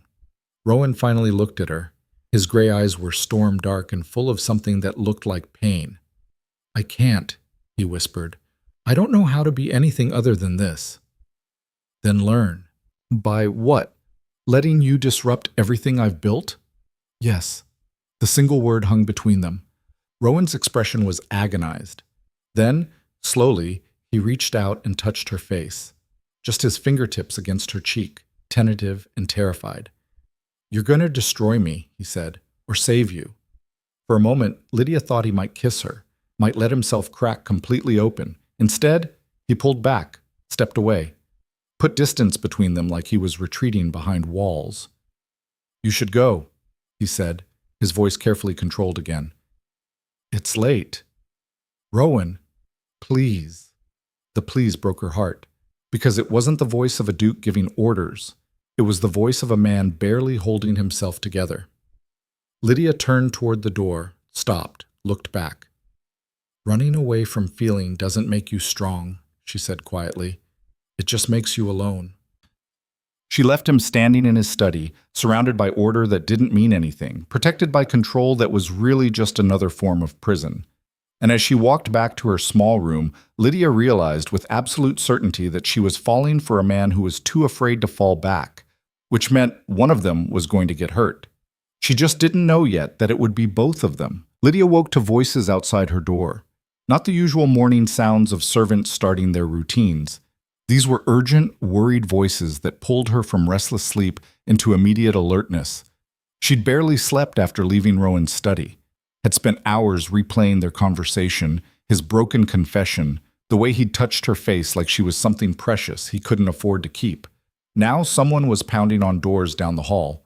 Lydia threw on her dress and opened her door to find Mrs. Shaw rushing past. What's happened? Lydia called. Mrs. Shaw stopped. It's Lady Blackthorne. Eleanor. She's collapsed. The doctor's with her now, but... Her voice cracked. It's bad, Lydia. Really bad. Lydia's stomach dropped. Ellen. The woman who'd protected her, who'd revealed herself as the Duke's mother just last night. Where is she? Her chambers. But you can't... The Duke's with her. He won't let anyone in except the doctor. Lydia didn't wait to hear more. She ran.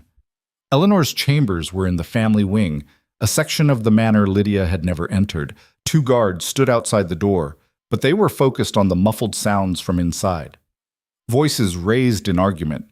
Lydia pushed past them. The room was chaos. Eleanor lay on a massive 4-poster bed, her face gray and drawn. The doctor, an elderly man with shaking hands, was checking her pulse while Rowan stood at the bedside, his expression a mask of barely contained terror. Your Grace, you must let me work, the doctor was saying. Then work faster. Rowan's voice was raw. Do something. I'm doing everything I can.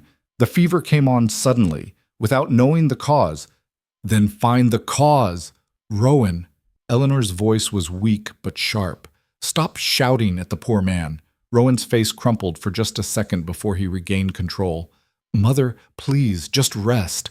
I am resting. You're the one being dramatic. But even as she spoke, Eleanor's eyes fluttered closed. That's when Rowan saw Lydia in the doorway. What are you doing here? His tone was flat, dangerous. I heard Mrs. Shaw said, get out. Your Grace, I said get out. The words exploded from him. I don't need you here. I don't need anyone, just... His voice broke. Please leave. The doctor looked up sharply. Your Grace, Perhaps you should step outside, get some air. I'm not leaving her. You're not helping her either. You're agitated, which is making me agitated. The doctor's voice was surprisingly firm. Outside, 5 minutes. Let me work. For a moment, Lydia thought Rowan would refuse, but Eleanor opened her eyes again. Go, she whispered. I'll still be here when you get back. The promise hung in the air, fragile and uncertain. Rowan turned and strode from the room. Lydia followed before she could think better of it. He made it to the end of the corridor before his legs gave out. He caught himself against the wall, his breathing harsh and uneven. She can't. He stopped, started again. She's all I have left. Lydia moved closer carefully, like approaching a wounded animal. She's strong. She'll fight this. You don't know that. You can't know that. He slid down the wall until he was sitting on the floor, his head in his hands. This is what happens. You let yourself care and then they leave. They always leave. She's not leaving. She collapsed, yes, but the doctor doesn't know what's wrong. He's guessing, hoping. Rowan looked up at her, and his eyes were devastated. I can't lose her. I can't. She's the only person who still remembers who I was before all this, before I became this thing that doesn't feel anything. You feel plenty. You're just terrified to admit it. Of course I'm terrified, the words ripped out of him. Because this right here, this is exactly what I was afraid of. Caring about someone so much that the thought of losing them makes you want to stop existing. How is that not weakness? It's love, Lydia said quietly. It's what makes us human. Then I'd rather be stone. But even as he said it, tears were streaming down his face. The iron control he'd maintained for 15 years was shattering, and he couldn't stop it. Lydia sat down beside him on the floor, took his hand. He gripped it like a lifeline. I told her yesterday, Rowan said, his voice breaking. Told her she was interfering, that her servant experiment was ridiculous. The last thing I said to my mother was criticism. If she dies, she won't. You can't promise that. No. But I can sit here with you until we know. They sat in silence, Rowan's hand crushing hers. Lydia could hear voices from Eleanor's room, the doctor giving instructions, servants rushing with water and linens. Why are you here? Rowan asked finally. Why do you care about any of this? Because I know what it's like to feel trapped. To build walls so high, you forget what it's like to breathe freely. Lydia paused. And because your mother saw me when no one else did, defended me, showed me kindness. That sounds like her. A ghost of a smile crossed his face. She's always collecting strays, people she thinks need saving. Is that what I am? A stray? I don't know what you are. Rowan turned to look at her. You show up here out of nowhere, claiming to be a servant but holding yourself like nobility. You stand up to people who could destroy you. You walk into my study uninvited and tell me I'm lying to myself. He paused. Who are you really, Lydia Harrow? Lydia's throat tightened. This was it, the moment she could tell the truth. Admit she was Lord Harrow's runaway daughter, confess the whole charade. But before she could answer, Mrs. Shaw appeared at the end of the corridor. Your Grace, the doctor says you should come, now. Rowan was on his feet instantly, Lydia forgotten. He ran. By the time Lydia reached Eleanor's room, Rowan was at his mother's bedside. Eleanor's eyes were open but unfocused. Her breathing was rapid and shallow. Pneumonia, the doctor was saying. The fever broke through too quickly. Her lungs are filling with fluid. So drain them, Rowan said desperately. It doesn't work like that, Your Grace. We need to reduce the fever, help her breathe easier, but she's weak. The next few hours will be critical. What can I do? Stay with her. Talk to her. Keep her fighting. The doctor moved away to prepare medicines, leaving Rowan alone with his mother. I'm here, he said, taking Eleanor's hand. I'm right here. Eleanor's eyes found his. Still dramatic, she whispered. You passed out. I'm entitled to drama. Poor excuse. Despite everything, Rowan laughed, broken and wet with tears. Even dying, you're criticizing me. Not dying, just resting. Her breathing was labored. Rowan, listen. Don't. Save your strength. Listen. Eleanor's grip tightened with surprising force. That girl, Lydia, she's good for you. Mother, don't be afraid. Not of her. Not of feeling. Each word was a struggle. Your father loved deeply. It didn't kill him. Genetics did. Bad heart, not emotions. You never told me that. You never asked, just assumed, decided caring was dangerous. Eleanor's eyes filled with tears. Failed you, let you bury yourself, thought you'd heal eventually, but you just got colder. I'm fine. You're miserable and alone and scared. She squeezed his hand. Be brave, Rowan. Not strong, brave. There's a difference. Her eyes closed. For a terrible moment, Lydia thought she'd stopped breathing. Then Eleanor's chest rose and fell. Once, twice. The doctor returned with a vile-smelling concoction. This should help with the fever, but Your Grace, you should prepare yourself. The next 24 hours will determine everything. Rowan nodded numbly. He didn't move from Eleanor's side.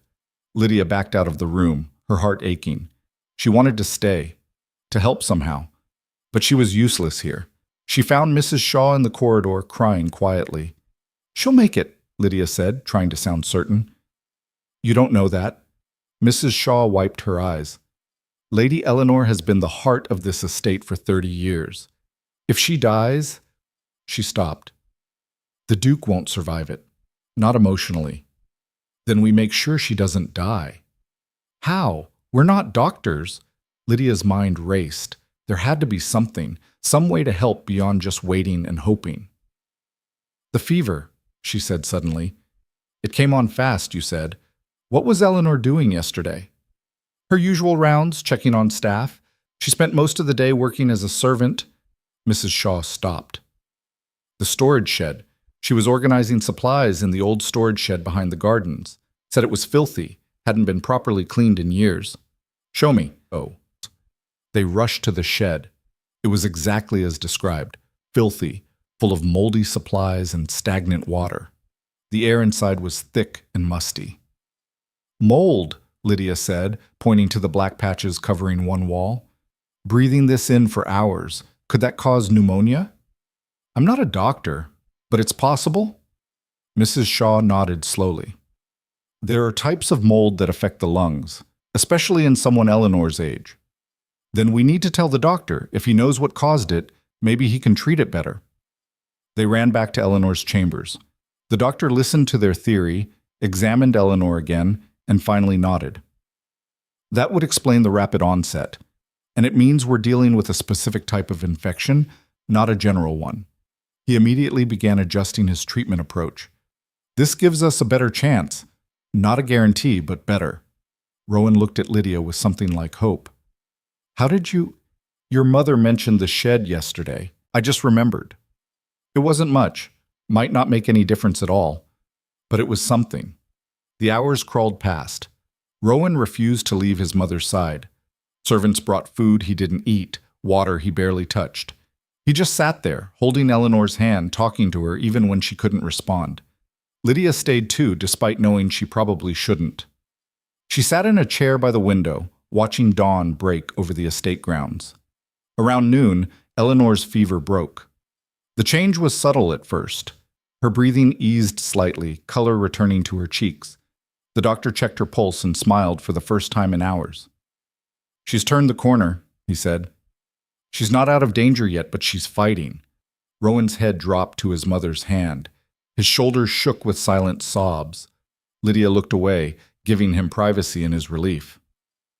Eleanor woke properly that evening, weak but coherent, demanding tea and complaining about the terrible taste of the medicine. You're impossible, Rowan said, but his voice was thick with emotion. And you're hovering. Eleanor's smile was tired but genuine. Go, rest. You look terrible. I'm not leaving you. Rowan, I'm fine, and you're making the doctor nervous. She glanced past him to where Lydia sat. Take that girl with you. She's been here all day, too. Mother, that's not a request. Go, both of you. The doctor nodded. She does need rest, Your Grace, real rest, which means no anxious son staring at her. Reluctantly, Rowan stood. He kissed his mother's forehead, a rare display of affection, and finally turned toward the door. Lydia followed him out.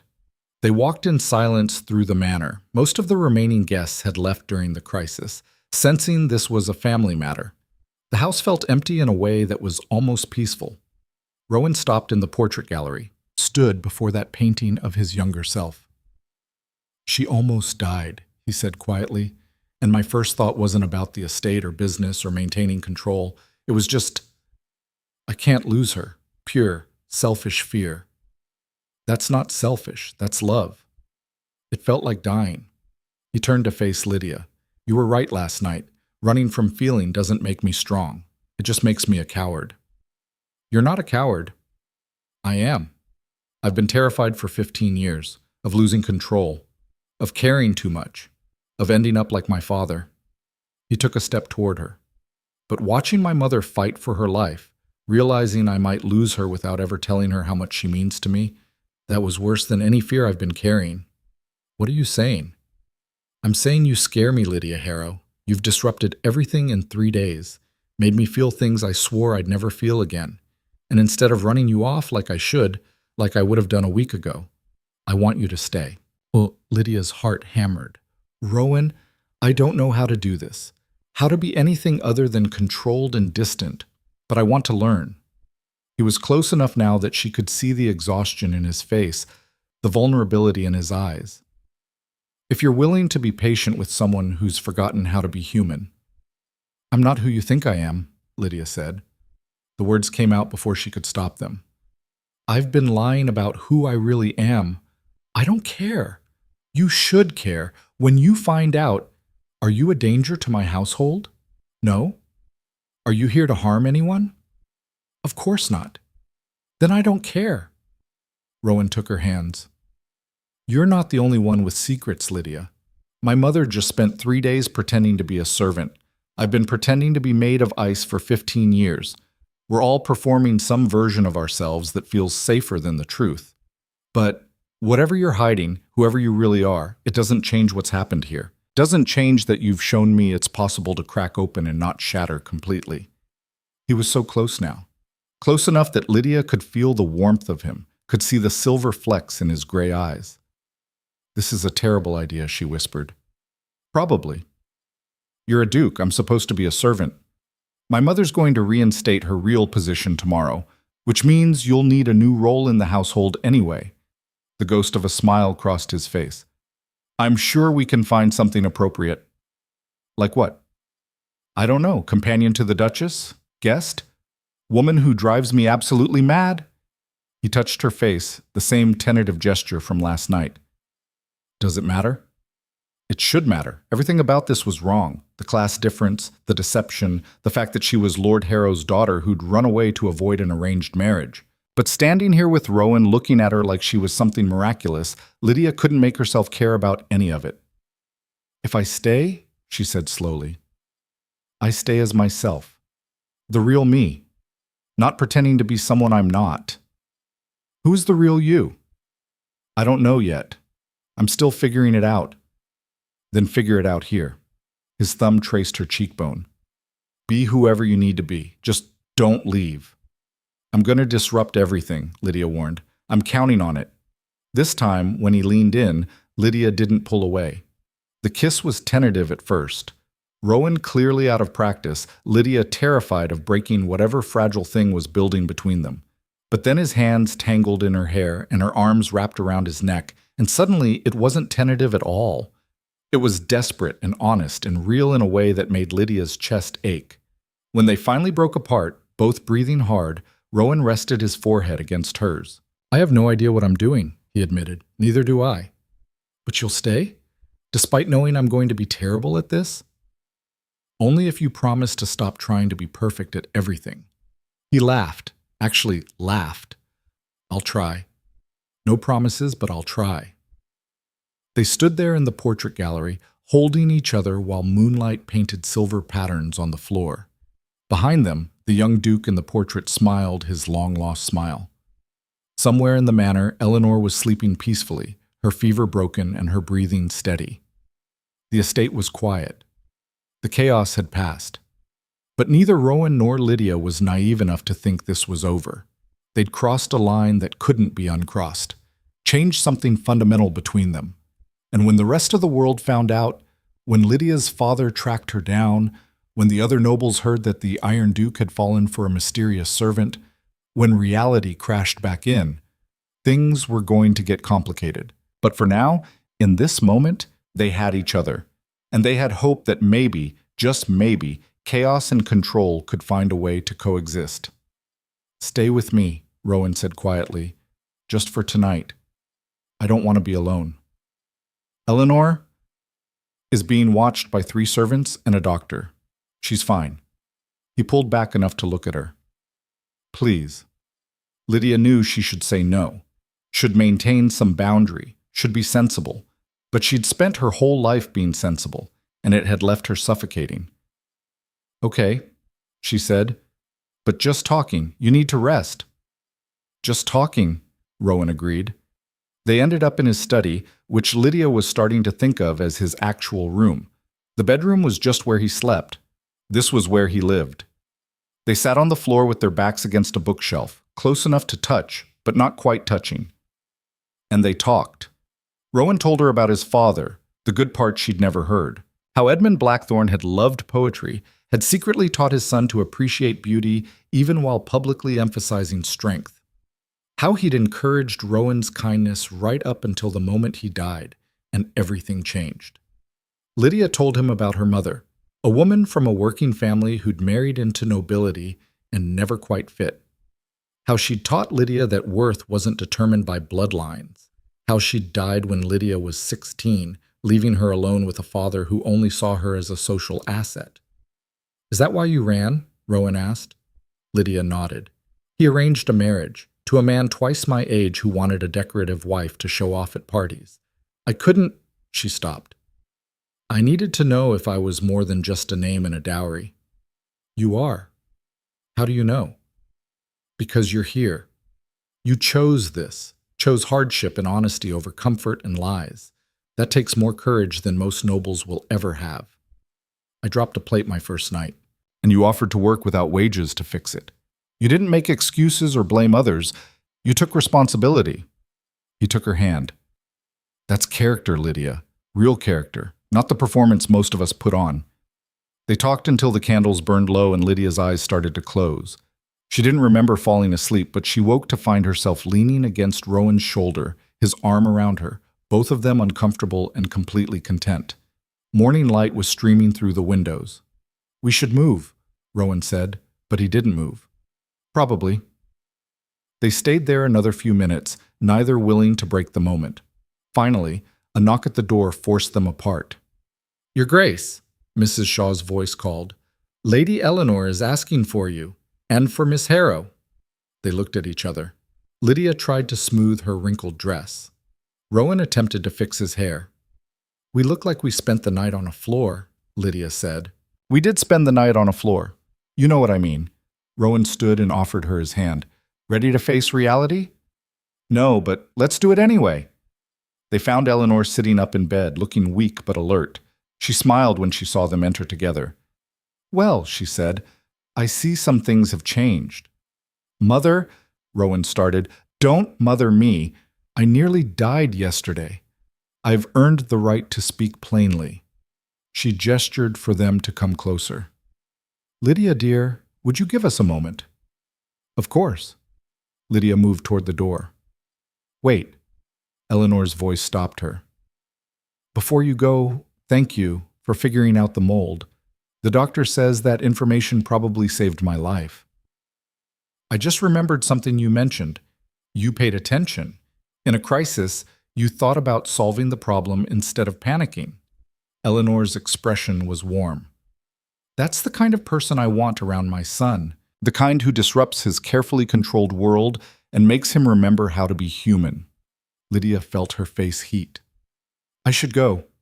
After she left, Rowan sat beside his mother's bed. "You're falling in love with her," Eleanor said. Not a question. "I don't know what I'm doing." "That's how it starts." She took his hand. "I'm not going to warn you about class differences or social complications. You're a grown man who just spent 15 years denying himself any real connection. If you've finally found someone who makes you feel, then feel, loudly, messily, completely." What if I hurt her? What if she hurts you? What if it ends badly? What if the world judges you? Eleanor squeezed his hand. "What if it works, Rowan?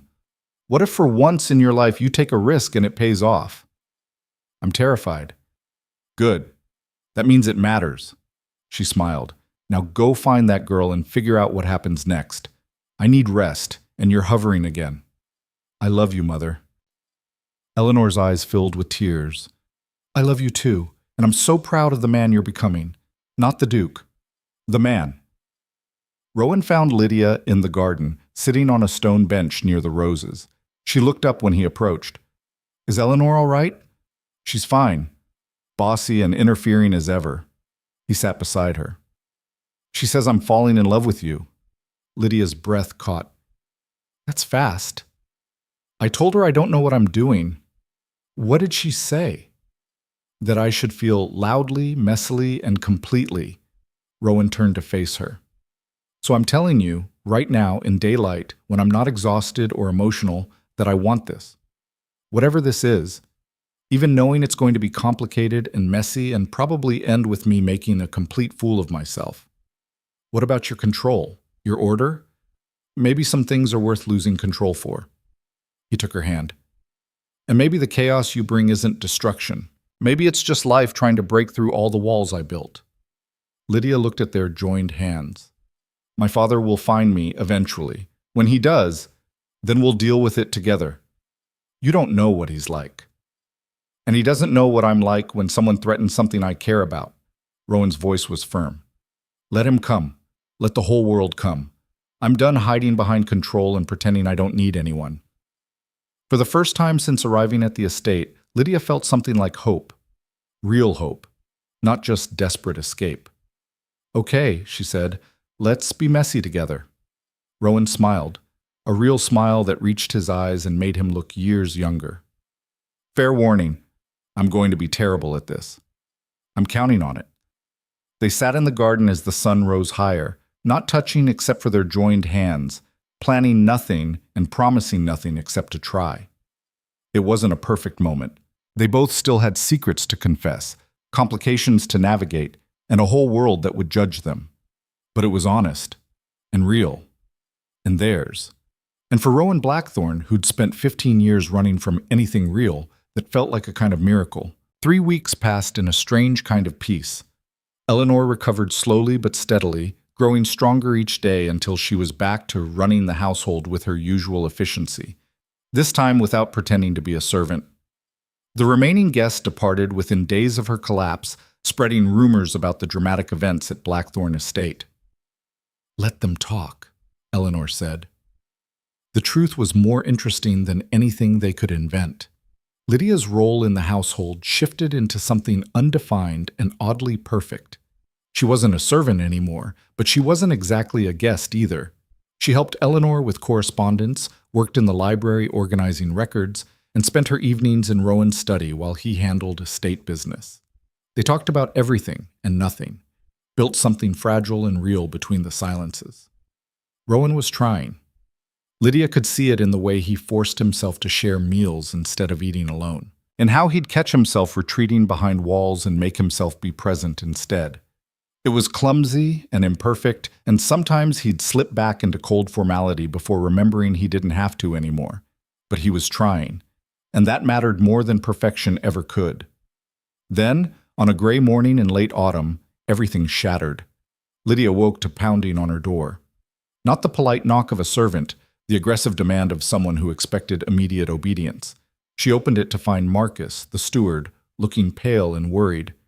"Miss Harrow, there's a situation. In the entrance hall. Lord Harrow has arrived." The name hit her like a physical blow. Her father. Here. How did he? He's demanding to see the Duke, says his daughter is being held here against her will. Marcus's expression was sympathetic. I tried to tell him we have no one by that name, but he has men with him. They're searching the servants' quarters right now. Lydia's mind raced. She could run. Disappear into the countryside before her father found proof she was here. Rowan would cover for her, probably. But running was what got her here in the first place, and she was tired of running. Take me to him, she said. Marcus led her downstairs. She could hear her father's voice before she saw him, that booming, entitled tone that expected the world to bend to his will. This is outrageous. I have witnesses who placed my daughter in this area. If the Duke is harboring her, the Duke harbors no one. Rowan's voice cut through, cold and sharp. And you're making accusations without evidence. Lydia reached the entrance hall. Her father stood in the center, flanked by two large men who were clearly hired muscle. Lord Edmund Harrow was in his 50s, still imposing despite his age, with silver hair and the kind of presence that came from decades of getting exactly what he wanted. Rowan stood opposite him, his posture rigid, his face carved from ice. Eleanor was beside him, looking furious. Evidence? Her father spat. I've had people tracking her for weeks. She was seen in the village, working, like a common servant. The humiliation? Father. Everyone turned. Lydia walked into the hall, forcing her chin up and her hands steady despite her hammering heart. Her father's face went through several expressions: shock, relief, rage, before settling on cold fury. Lydia, finally, we're leaving, now. No. The word hung in the air. Her father's eyes narrowed. Excuse me? I said no, I'm not going anywhere. You don't have a choice. You're my daughter. You will return home, apologize for this embarrassing spectacle, and fulfill your obligations. He took a step toward her. Lord Ashford has been extraordinarily patient, but even his tolerance has limits. I'm not marrying Lord Ashford. Yes, you are. The contracts are signed. By you, not by me. Lydia's voice was shaking, but she pushed through. I'm not going back, Father. Not to that life. Not to being property you can trade for social advantage. Property? Her father's face flushed red. I've given you everything. Education, comfort, security. A cage is still a cage, even if it's gilded. Lydia glanced at Rowan. He was watching her with an expression she couldn't read, his jaw tight. I'm staying here. As what? A servant? A kept woman? Her father's voice dripped contempt. You think this Duke, this isolated, cold man, is going to marry you, make you legitimate. He's using you, Lydia, and when he's done, that's enough. Rowan's voice was quiet but deadly. You will not speak to her that way in my home. Your home? Lord Harrow laughed harshly. I know your type. You see a young, foolish girl and you take advantage. But she's mine. Her contracts, her future, it's all arranged. You have no claim. Actually, Eleanor said calmly, we do. Everyone turned to stare at her. Eleanor moved to stand beside Lydia. Miss Harrow has been under my protection for 3 weeks. She came here seeking refuge from an unwanted marriage. Under frontier law, any woman who claims sanctuary has the right to refuse return for a minimum of 3 months while her case is reviewed. That's an obscure law that no one enforces. I enforce it. Rowan's voice was steel. On my estate, frontier law applies, and Miss Harrow has claimed sanctuary, which means she stays until she decides otherwise. Lydia's throat tightened.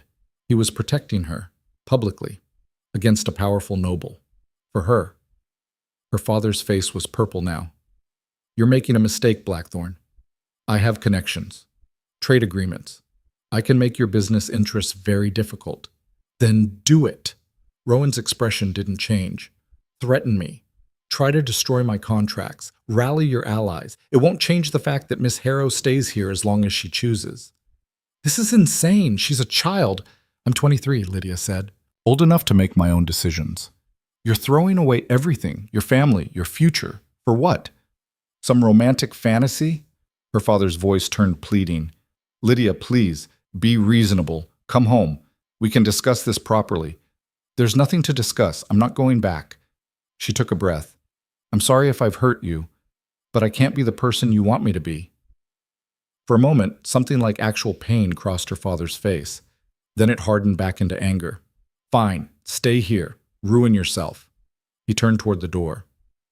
But don't come crawling back when he gets bored of you. Don't expect me to fix the mess you've made. As of now, you are no longer my daughter. The words should have hurt more. Maybe a month ago they would have. But standing here with Eleanor beside her and Rowan's presence solid at her back, they just felt like freedom. I understand, Lydia said quietly. Her father left, his hired men following. The door slammed with enough force to rattle the windows. Silence fell over the entrance hall. Well, Eleanor said finally, that was unpleasant. Lydia's legs suddenly felt weak. She sat down hard on the stairs. He disowned me, she said, not quite processing it yet. Yes. Rowan crouched in front of her. Are you all right? I don't know. I should feel worse, shouldn't I? But mostly I just feel relieved. That's normal. Eleanor sat beside her on the stairs. You've been carrying the weight of his expectations for years. Of course it's a relief to set them down. But now what? Lydia looked between them. I have no family, no money, no prospects. You have us, Rowan said simply. The words were so matter-of-fact, like it was obvious, like there was no question she belonged here. Rowan, Eleanor said gently, can I speak with you, privately? He stood reluctantly. They moved to the far end of the hall, speaking in low voices. Lydia caught fragments. Can't just keep her here indefinitely, and people will talk and need to make it official. She was trying not to eavesdrop when Marcus appeared at her elbow. Miss Harrow, there's someone at the servants' entrance asking for you. A young woman. Says her name is Catherine. Catherine, Lydia's younger sister. She ran. Her sister stood at the servants' entrance looking terrified and determined. At 19, Catherine still had that soft prettiness that their father prized. But her eyes were desperate. Lydia, she grabbed her sister's hands. I had to see you. Father said terrible things. Said you'd disgraced us. But I didn't believe him. I couldn't. Catherine, you shouldn't be here. If Father finds out, I don't care. Catherine's voice was fierce. He's trying to arrange a marriage for me now. Says I need to fix the damage you caused. Some old merchant who wants a young wife. Lydia, I can't. I can't do what you did. I'm not brave enough to run. Then don't. Lydia gripped her sister's shoulders. Stay. Here. With me. I can't impose. You're not imposing. I'm offering. She pulled Catherine inside. Come on. They found Rowan and Eleanor still in the entrance hall, now joined by several servants who were pretending to work but clearly listening. Eleanor, Lydia said, this is my sister Catherine. She needs sanctuary too. Eleanor didn't hesitate. Of course. Marcus, prepare a room in the guest wing. Wait. Catherine looked overwhelmed. I don't understand. You're just accepting me? Without questions? Questions can come later. Eleanor smiled warmly. Right now you look like you need tea and a safe place to rest. As Marcus led Catherine away, still looking dazed, Rowan moved closer to Lydia. Are there any other Harrow siblings I should know about? His tone was dry, but not unkind. Just Catherine. Unless you count my father's expectations, those might qualify as their own entity. He almost smiled. Almost. We need to talk, he said quietly, about what happens next. I know. They ended up in his study, their place. Lydia had started thinking of it, where they could be honest without performance. Your father will retaliate, Rowan said without preamble.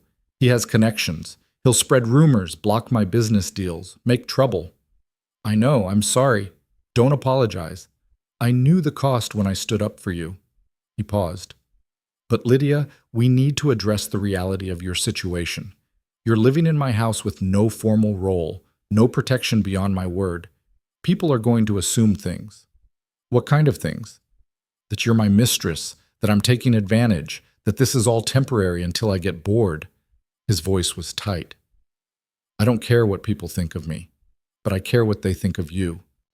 So, what are you suggesting? Rowan was quiet for a long moment. When he spoke, his voice was careful. There's a way to make your position here permanent, legitimate, But it would require... He stopped, started again. Marriage would solve everything. Legally, socially, you'd have my name and my protection. No one could touch you. Lydia's heart hammered. Are you proposing? I'm stating facts. That's not the same thing. I know. He ran a hand through his hair, frustrated. I'm terrible at this. I'm trying to be practical when what I should be doing is... He stopped again, took a breath. Lydia, I'm falling in love with you. Possibly already there, I don't know. I'm not good at identifying emotions after spending 15 years burying them. But I know that when your father tried to take you away, I was ready to challenge him to combat if necessary. And I know that the thought of you leaving makes me want to burn the world down. That's intense. I warned you I'd be terrible at this. But he moved closer. I'm not asking you to marry me out of obligation or convenience. I'm asking because I want you here, permanently. Not as a guest or a project or someone I'm protecting, as my wife, my partner, the person who drives me absolutely insane and makes me remember how to be human. We've known each other less than a month. I know. This is impulsive and crazy. I know. Your mother is going to have opinions. Oh, definitely. Finally, a real smile crossed his face. But I'm done making decisions based on what's practical or what people expect. For once in my life, I want to choose chaos. If you'll have me. Lydia's eyes burned. You're sure? Because I'm a runaway noble with no money, a sister who's now also your responsibility, and a father who will actively work against you. I'm a disaster. You're my disaster. Rowan took her hands. And I'm yours. Seems fair. This isn't very romantic. I'm working up to romance. Give me time. He paused. Lydia Harrow, will you marry me? Not to solve a problem or protect your reputation, but because I want to spend the rest of my life being challenged and disrupted and changed by you? That's the worst proposal I've ever heard. It's the only proposal you've ever heard. Fair point. She was crying now, stupid tears that wouldn't stop. Yes, obviously yes. But I want to be clear, I'm going to keep disrupting things, keep challenging you, keep forcing you to feel uncomfortable emotions. I'm counting on it. He pulled her close. Someone needs to prevent me from turning back into ice. And someone needs to teach you how to propose properly. That was awful. I'll practice. We can get married multiple times if necessary. That's not how marriage works. Then you'll have to educate me. They stood there holding each other, laughing and crying and making promises that felt impossible and exactly right. A knock at the door interrupted them. Come in, Rowan called without letting go of Lydia. Eleanor entered, took one look at them, and smiled. So you've made a decision. We're getting married, Lydia said. Thank goodness. I was worried I'd have to arrange it myself. Eleanor's expression turned serious. But we should discuss practicalities. Lord Harrow will cause problems. The scandal of a duke marrying a disowned noblewoman. Let him try. Rowan's voice was steel. I've spent 15 years building power and influence specifically so I wouldn't have to care what anyone thought. Time to use it. There's also Catherine to consider, Eleanor continued.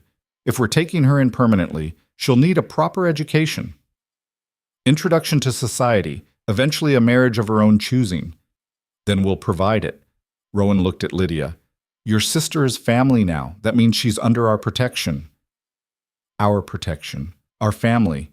Our future. Lydia had come here expecting to hide, to survive, maybe to discover if she had any value beyond her father's name. Instead, she'd found this, a man who'd forgotten how to be human until she reminded him. A future mother-in-law who'd literally disguised herself as a servant to understand her household better. A place that felt like home in a way the Harrow estate never had. There's going to be a scandal, Eleanor warned. The frontier nobles will talk. Some will refuse to do business with us. Your father will spread every terrible rumor he can invent. Then we'll weather it. Lydia felt strange saying we, but it fit. Together. Eleanor looked between them, her expression soft. You know, when Rowan's father died, I watched my son bury himself alive, convinced himself that feeling nothing was the same as being strong. I tried everything to reach him, begged, argued, even disguised myself as a servant hoping to understand what was wrong. I knew about that, Rowan said. You did not. Mother, you're terrible at disguises. You kept correcting servants' grammar. Well, regardless. Eleanor cleared her throat. My point is, I'd given up hope that anything could break through those walls. And then this girl showed up, caused chaos, and somehow made my son remember how to smile. Her eyes filled with tears. Thank you, Lydia, for giving me back my son. I didn't do anything. He was always there, just hiding. Maybe, but you're the one who made him want to stop hiding. They planned the wedding for 3 weeks later, enough time to make arrangements, but not so long that Lord Harrow could organize serious opposition. It would be small, Eleanor decided, family and close friends only. Let the scandal break after, when they were already married and the deed was done. Catherine was delighted and terrified in equal measure. You're sure about this? She asked Lydia the night before the wedding. It's not too late to run again. I'm sure. Lydia smiled. For the first time in my life, I'm exactly where I want to be. Even though you'll be Duchess Blackthorn, that's a lot of responsibility. Better than being Lord Ashford's decorative wife. Catherine laughed. Fair point. The wedding day arrived gray and cold. Typical frontier weather. But inside the small chapel on the estate grounds, everything felt warm. Lydia wore a simple dress, cream silk that Eleanor had somehow acquired in 3 weeks. Nothing elaborate, nothing that screamed nobility or performance, just honest and real. Rowan waited at the altar, looking terrified and determined. When Lydia walked down the aisle, with Eleanor on one side and Catherine on the other, since she had no father to give her away, his expression transformed into something that made her chest ache. The ceremony was brief, traditional vows that felt revolutionary when spoken between two people who'd chosen each other instead of being chosen by circumstance. I, Rowan Blackthorn, take you, Lydia Harrow, to be my wife. To challenge me, disrupt me, and remind me how to be human when I forget. I, Lydia Harrow, take you, Rowan Blackthorn, to be my husband. To stand beside you, push back when you retreat, and build something real in all your carefully controlled spaces. Not the traditional words, but true. When they kissed, scattered applause broke out from the handful of witnesses. Mrs. Shaw was crying. Marcus looked pleased. Catherine was beaming. And Eleanor was smiling with the kind of relief that suggested she'd been holding her breath for 15 years. They held a small reception in the manor's main hall. The remaining loyal staff had outdone themselves with food and decorations. It wasn't elaborate, but it was genuine, which felt more valuable than any grand society affair.